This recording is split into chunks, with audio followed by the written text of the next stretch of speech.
खसीको पक्कु पनि पाको। आज 3 वर्षपछि मेरो जेठो अमेरिकाबाट आउँदैछ। त्यसको लागि त के हो, के पकाएको हुन त त्यो कान्छो पनि आउँदैछ नि। त्यो आएर हुने त केही पनि होइन। त्यही पनि त्यो मुला भाइ नै हो। आलुमा रस हालिदिएको छु।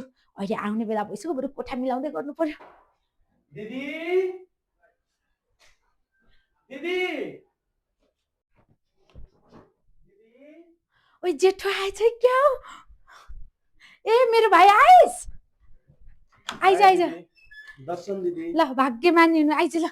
यहाँ आइहालेछ नि मेरो जेठो। ल आइज आइज, बस बस। ल पानी खा। हस् दिदी थाकेर आइस ल।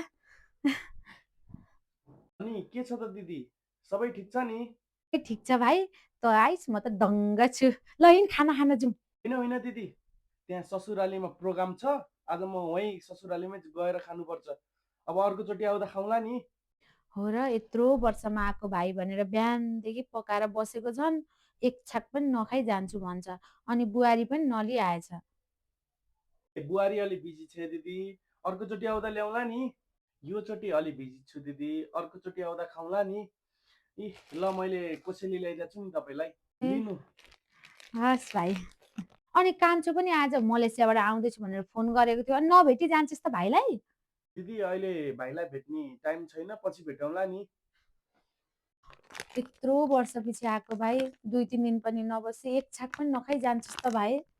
साथीभाइहरू भेट्नु ह त्यहाँनिर टाइम पनि छैन अर्कोचोटि आउँदा बस्छु दिदी ल ल म गएको है भिनालाई सोधेख भनिदिनु गएको भाइ आयो भनेर यत्रो खुसी भएको, एक छाक खाना पनि नखाइ गयो।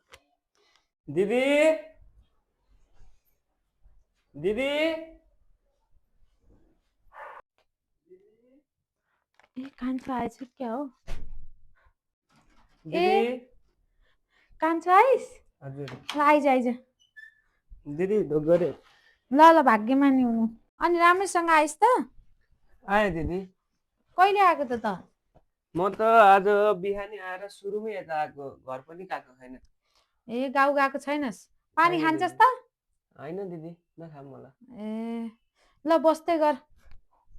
हस् दिदी अमेरिकाबाट आएको जेठोले त एक छाक नखाइ गयो, एकैछिन नबसिकन। मलेसियाबाट आएकोलाई के भात सोधिराख्नु, वाक्क लाग्ने। केही खान्छस् कि? होइन दिदी मलाई त भोक लागेको छैन अनि के छ त भाइ? अनि यसो कमाइ दमाई भइरहेछ कि विदेशतिर, के छ त तेरो?